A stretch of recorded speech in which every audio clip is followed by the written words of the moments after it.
Chairman Crapo, Ranking Member Brown, members of the committee.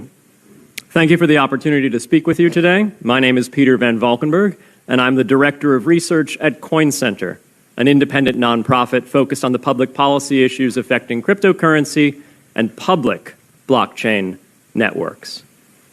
What is Bitcoin?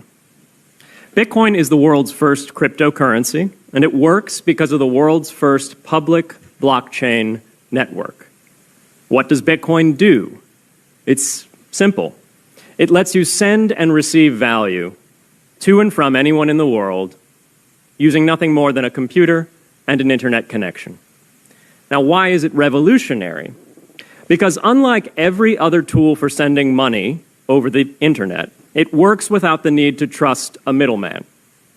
The lack of any corporation in between means that Bitcoin is the world's first public digital payments infrastructure.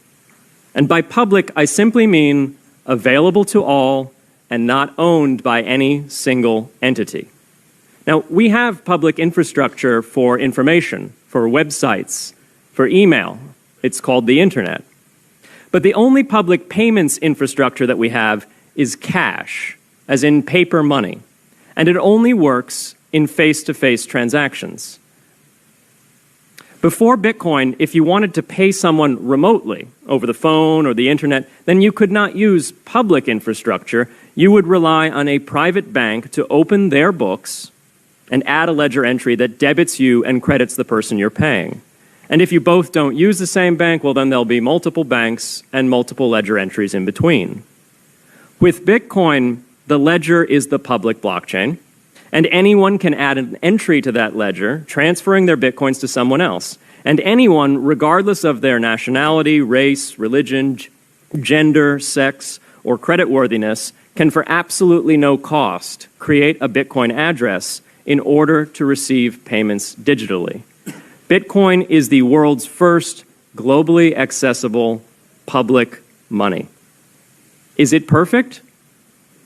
No. Neither was email when it was invented in 1972. Bitcoin's not the best money on every margin. It's not yet accepted everywhere.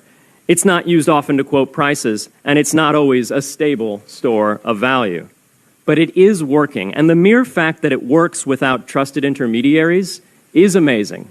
It's a computer science breakthrough, and it will be as significant for freedom, prosperity, and human flourishing as the birth of the internet. And Bitcoin is just the beginning.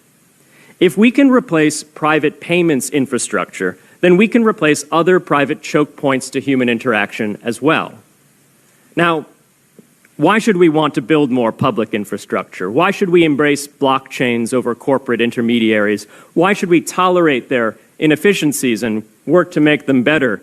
Why should we want the pioneers of this technology here in the United States and not fleeing overseas? A simple reason. Because the corporate intermediaries providing today's critical but privately owned infrastructure are becoming fewer, larger, and more powerful, and their failures are increasingly grave. So roughly half of all Americans, 143 million people, had their Social Security numbers exposed to hackers because of a breach at Equifax. The SWIFT network has relayed hundreds of millions of dollars in fraudulent transactions because of hacked member banks in Bangladesh, Vietnam, Ecuador, and Russia. The FBI suspects now that the largest of these hacks was perpetrated by North Korea. Corrupt, low-level employees at an Indian bank, Punjab National, were able to fraudulently certify SWIFT messages, stealing $1.8 billion.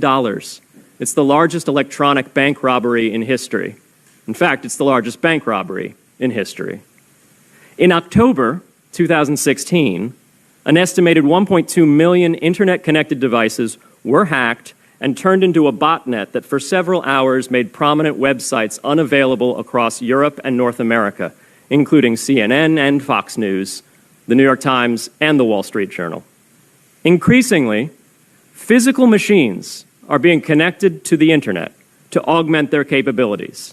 They're wired through servers that are owned and maintained by private and trusted intermediaries, the so-called Internet of Things. Pacemakers from St. Jude's Hospital have been hacked. Baby monitors from TrendNet have been hacked.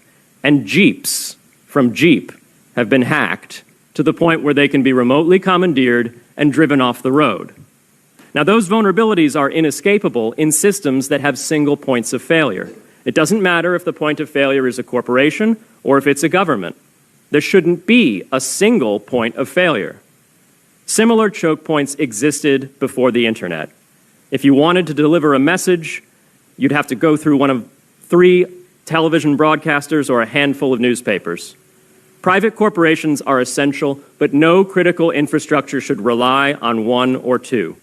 The internet removed single points of failure in communications infrastructure and ushered in a wave of competition among new media corporations building on top of its public rails.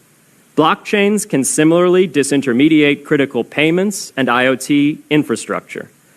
The technology is not yet ready to answer all of those questions today, but it is our best hope.